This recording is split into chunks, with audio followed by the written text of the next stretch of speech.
চেনা লাগছে রাস্তাটা? তা তো লাগবেই। সীতাপুর থেকে সোনপ্রয়াগ মাত্র কয়েক মিনিটের পথ। আমরা সেই দিনই গাড়ি করে এসেছি।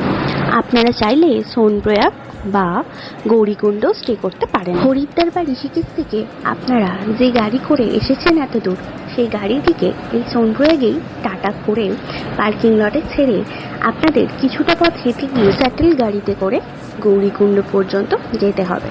আরও একটি গুরুত্বপূর্ণ তথ্য মাথায় রাখতে হবে, সোনপ্রয়াগেই শুধুমাত্র পাওয়া যাবে এটিএম, এরপরে আর কোথাও পাওয়া যাবে না। চেষ্টা করবেন নিজেদের প্রয়োজন মতো ক্যাশ নিজেদের কাছে রাখা। কিন্তু তাড়াহুড়োয় যদি কেউ ভুলে গিয়ে থাকে বা অ্যাক্সিডেন্টালি যদি টাকার খুব প্রয়োজন হয়ে পড়ে, গৌরীকুণ্ডের আশেপাশে অনেক ছোট ছোট দোকান আছে। সেই দোকানগুলি থেকে স্বল্প শুল্কের বিনিময়ে ইউপিআই মাধ্যমে টাকা নিয়ে নিতে পারেন। হেলিকপ্টারে যেতে চাইলে গুপ্তকাশী বা ফাটা দিয়েও যেতে পারেন। কিন্তু মাথায় রাখতে হবে, কেদারনাথের ওয়েদার যখন তখন পরিবর্তন হয়। এই এক্ষুনি ভীষণ রোদ্দুর উঠেছে, আবার এক্ষুনি বৃষ্টি, আবার এক্ষুনি ভীষণ ঠান্ডা।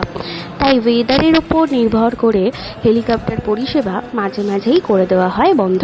অনেকে মনে করেন বর্ষাকালেই হয়তো শুধুমাত্র কেদারনাথ গেলে বৃষ্টি পাওয়া যায়, কিন্তু সেটি একমাত্র ভুল ধারণা। তাই সমগ্র জার্নিতে নিজের সাথে ছাতা, রেনকোট ও একটি মোটা ওয়াটারপ্রুফ সোয়েটার রাখতেই হবে। পথ ভীষণই দুর্গম।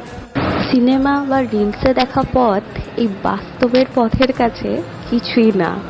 যাই হোক, গৌরীকুণ্ডে পৌঁছে গৌরী মাতার আশীর্বাদ নিয়ে মন্দাকিনীকে সঙ্গী করে বেরিয়ে পড়লাম কেদারের পথে। পথ আপনাকে কষ্ট দিলেও প্রাকৃতিক পরিবেশ, শান্ত কোমল বাতাস আপনাকে বারবার মনে করাবে এই ছোট্ট জীবনে আপনি এক স্বর্গীয় অনুরূপ দৃশ্য উপভোগ করতে চলেছেন। আরও অনেক ডিটেলস ও অনেক এক্সপিরিয়েন্স নিয়ে দেখা হচ্ছে খুব তাড়াতাড়ি।